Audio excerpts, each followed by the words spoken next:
శ్రీ గురుభ్యో నమః.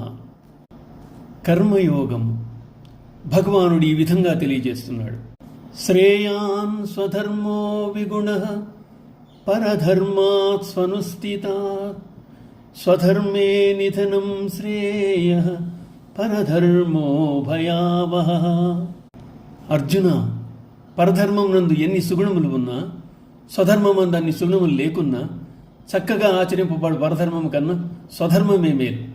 స్వధర్మమును అమలు చేయటందు మరణం సంభవించిన శ్రేయస్కరమే. ఎందుకంటే పరధర్మం భయావహం. ఈ శ్లోకం అర్జునునికి ఆపాదించినప్పుడు యుద్ధం అనురించి రణరంగమును శత్రువులను పరిమార్చుట అనేది క్షత్రియుడిగా అతని స్వధర్మం. అలా యుద్ధమునందు మరణించినా అతనికి మంచిదే, స్వర్గప్రాప్తి కలుగుతుంది. అలాగాక ఏ ఇతర ధర్మమైనా అర్జునుకు ఉచితం కాదు. వర్ణాశ్రమ పద్ధతులను అనుసరించి శాస్త్రవిహితం లేని కర్మలే స్వధర్మములు. నిషిద్ధ కర్మలు ఎవ్వరికీ స్వధర్మములు కావు. కామ్యకర్మలు ఆవశ్య కర్తవ్యములు కావు. అందుచేత స్వధర్మముగా పరిగణింపబడవు. ఇక జీవుని విషయానికి వస్తే, ఆత్మ అనాత్మ కొరకై చేయు పనులను స్వపరధర్మములతో పోల్చవచ్చు.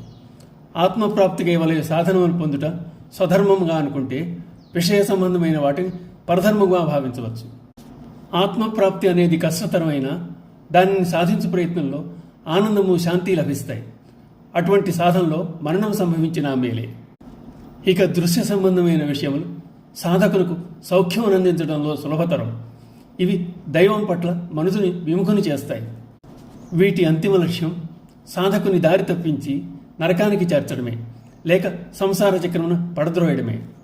ఇటువంటివి భయావహమైనవి.